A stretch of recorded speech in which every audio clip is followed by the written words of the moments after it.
ಹಾರುವ ಆನೆ. ಬಿಳಿಯ ಒಂದು ಜಾನಪದ ಕಥೆ. ಒಂದಾನೊಂದು ಕಾಲದಲ್ಲಿ ಒಂದು ಸಣ್ಣ ಹಳ್ಳಿಯಲ್ಲಿ ಒಬ್ಬ ಕಬ್ಬು ಬೆಳೆಯುವ ರೈತ ವಾಸವಾಗಿದ್ದನು.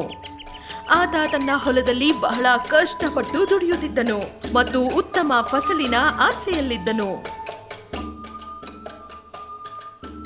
ಒಂದು ಬೆಳಿಗ್ಗೆ ತನ್ನ ಬೆಳೆಯ ಒಂದು ದೊಡ್ಡ ಪಾಲು ಕಣ್ಮರೆಯಾಗಿರುವುದನ್ನು ಅವನು ಕಂಡನು. ಮರುದಿನ ಆತನ ಬೆಳೆಯ ಮತ್ತೊಂದು ದೊಡ್ಡ ಪಾಲು ಕಾಣೆಯಾಗಿತ್ತು.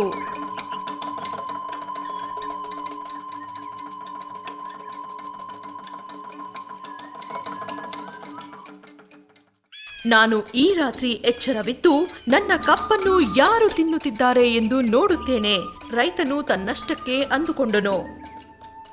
ಆ ರಾತ್ರಿ ತನ್ನ ಹೊಲವನ್ನು ನೋಡುತ್ತಾ ಆತ ಕಿಟಕಿಯ ಸಮೀಪ ಕಾಯುತ್ತಿದ್ದನು. ಚಂದ್ರನು ಮೇಲೇರುತ್ತಿದ್ದಂತೆಯೇ ಆಕಾಶದಲ್ಲಿ ಒಂದು ಸಣ್ಣ ಚುಕ್ಕೆ ದೊಡ್ಡದಾಗುತ್ತಿರುವುದನ್ನು ಆತನು ನೋಡಿದನು. ಅದು ಅವನ ಹೊಲಕ್ಕೆ ಸೀದಾ ಹಾರಿ ಬರುತ್ತಿದ್ದ ಒಂದು ಆನೆಯಾಗಿತ್ತು. ಅದು ಹಾರಿ ಬಂದು ತನ್ನ ಕಬ್ಬನ್ನು ತಿನ್ನಲು ಪ್ರಾರಂಭಿಸಿದ್ದನ್ನು ರೈತನು ಆಶ್ಚರ್ಯಚಕಿತನಾಗಿ ನೋಡುತ್ತಿದ್ದನು. ಅವನು ಮೆತ್ತಗೆ ಹೊರಗೆ ಬಂದನು ಮತ್ತು ಆನೆಯು ತಿನ್ನುವುದನ್ನು ಮುಗಿಸಲು ಕಾದನು.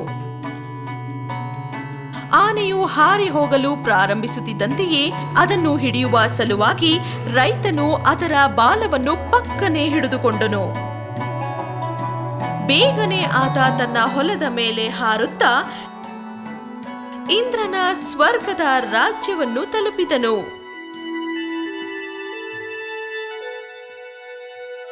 ಸ್ವರ್ಗವು ಸುಂದರವಾದ ಹಕ್ಕಿಗಳು ಮತ್ತು ಹೂಗಳಿಂದ ತುಂಬಿತ್ತು. ನೆಲವು ಬೆಳ್ಳಿಯ ಹುಲ್ಲು ಮತ್ತು ಅಮೂಲ್ಯ ರತ್ನಗಳಿಂದ ಆವರಿಸಿತ್ತು. ರೈತನು ಬೇಗನೆ ಅರಮನೆಯನ್ನು ಪತ್ತೆ ಹಚ್ಚಿ ಇಂದ್ರನನ್ನು ಭೇಟಿಯಾದನು.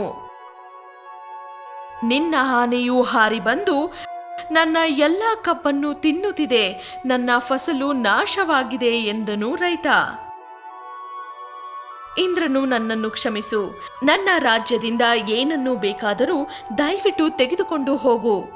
ಆನೆಯು ಮತ್ತೆ ಕೆಳಗೆ ಬಂದು ನಿನ್ನ ಬೆಳೆಯನ್ನು ನಾಶ ಮಾಡದಂತೆ ನಾನು ನೋಡಿಕೊಳ್ಳುತ್ತೇನೆ ಎಂದು ಹೇಳಿ ಮನೆಯ ಕಡೆಗಿನ ಮರುಪ್ರಯಾಣ ಸುರಕ್ಷಿತವಾಗಿರಲಿ ಎಂದು ರೈತನನ್ನು ಆಶೀರ್ವದಿಸಿದನು. ರೈತನು 2 ಬೊಗಸೆ ತುಂಬ ರತ್ನಗಳನ್ನು ತೆಗೆದುಕೊಂಡು ಮನೆಗೆ ಮರಳಿದನು.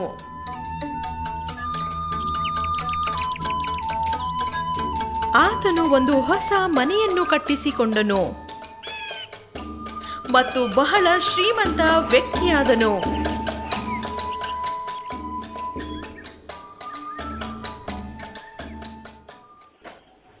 ಶೀಘ್ರವೇ ಇಡೀ ಹಳ್ಳಿ ಆತನ ಹಠಾತ್ ಶ್ರೀಮಂತಿಕೆಯ ಬಗ್ಗೆ ಕುತೂಹಲ ತಾಳಿತು.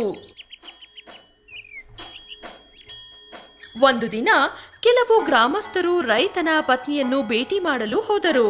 ಅವರು, ನಿಮಗೆ ಇಷ್ಟೊಂದು ಹಣ ಎಲ್ಲಿಂದ ಬಂತು? ನಿಮ್ಮ ಹೊಲದಲ್ಲಿ ಹುದುಗಿದ್ದ ನಿಧಿ ಏನಾದರೂ ನಿಮಗೆ ಸಿಕ್ಕಿದೆ ಎಂದು ಕೇಳಿದರು.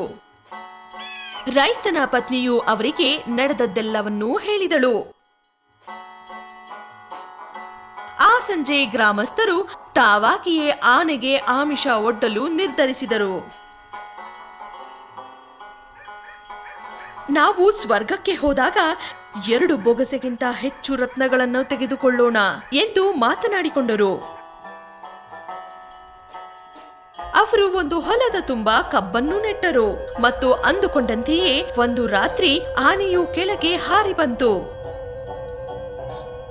ಒಬ್ಬ ಗ್ರಾಮಸ್ಥನು ಪಕ್ಕನೆ ಅದರ ಬಾಲವನ್ನು ಹಿಡಿದುಕೊಂಡನು ಮತ್ತು ಶೀಘ್ರವೇ ಆನೆಯ ಹಿಂದೆ ಗ್ರಾಮಸ್ಥರ ಒಂದು ಸರಪಳಿಯೇ ಹಾರತೊಡಗಿತ್ತು.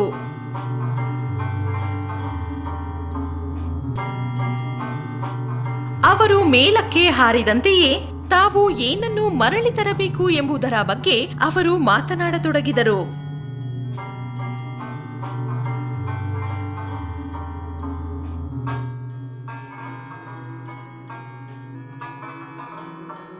ಕೊನೆಗೆ ಆನೆಯ ಬಾಲವನ್ನ ಹಿಡಿದುಕೊಂಡಿದ್ದ ಗ್ರಾಮಸ್ಥನ ಸರದಿ ಬಂತು.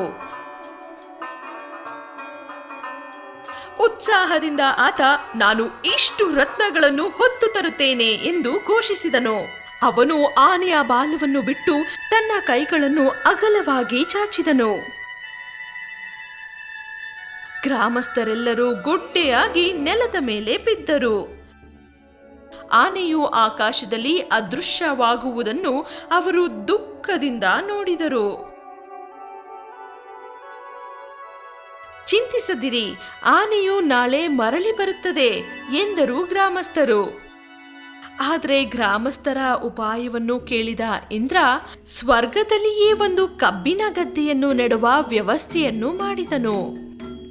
ಹಾಗಾಗಿ ಆನೆಗೆ ಕೆಳಗೆ ಹಾರಿ ಬರುವ ಅಗತ್ಯವೇ ಬೀಳಲಿಲ್ಲ. ಆಕಾಶವನ್ನು ನೋಡುತ್ತಾ ಗ್ರಾಮಸ್ಥರು ಅನೇಕ ರಾತ್ರಿಗಳನ್ನು ಕಳೆದರು. ಆದರೆ ಆನೆಯು ಎಂದೂ ಕೆಳಗೆ ಮರಳಿ ಬರಲೇ ಇಲ್ಲ.